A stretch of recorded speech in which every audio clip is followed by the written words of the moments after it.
د ټولو نه زیات چې کوم دی دلته یو نوم بدل شوی دی. اوس دې وخت کې لکه زمونږ د جنا پارک صحیح دی جنا پارک کوم چې د فردوس سره د فردوس سره چې کوم جنا پارک دی دا کنینګم پارک و. صحیح ده. ٹھیک شو. جارج کنینګم دا سیول سروینټ و.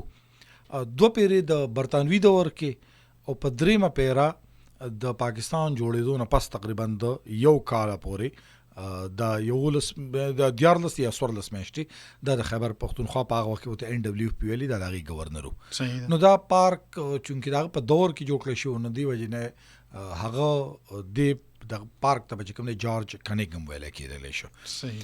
به وروسته په لیټ 60s کې چې کوم دی ارلی 60s کې د دې پارک نوم چې کوم دی دا بدل کړل شو دی ته د جنا پارک په نوم ورکړل شو. دا غي غټه وجه چې کوم ودا وا چې په دې پارک کې د 3 جون د پلان نه پس چې کوم دی د پیښور په سطح چې کوم ریفرندم شوی هغه ریفرندم چې کوم زی وغه دازیو.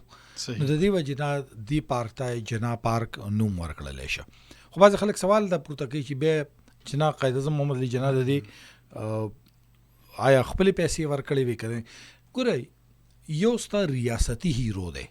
صحیح. ریاست ډیکلیئر کړی دی یو د یو پارټۍ مشر دی ټیک د منګ ته ګران دی منګ ته قابل عزت دی خو یو د ریاست چې کوم کسو نو د ریاستي دی نو د هر ځای کې به د پارټۍ د مشر چې کوم دی به په دې باندې پر ریاستي کس باندې دا نه دی براول کول پکار. ریاست چې کوم دی هغه ریاست علامه اقبال خپل نېشنل پوئټ ګرځولې دی او بس هغه کړی دی.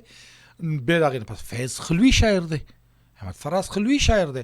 خو دې خو دا مطلب نه دی چې ته د دوی لی شاعري کې دومره لاړ شي چې ته نه چې علامه اقبال شاعر نو. علامه اقبال د شاعري خپل اړخونه دي د فیض احمد فیض به خپل اړخونه دي.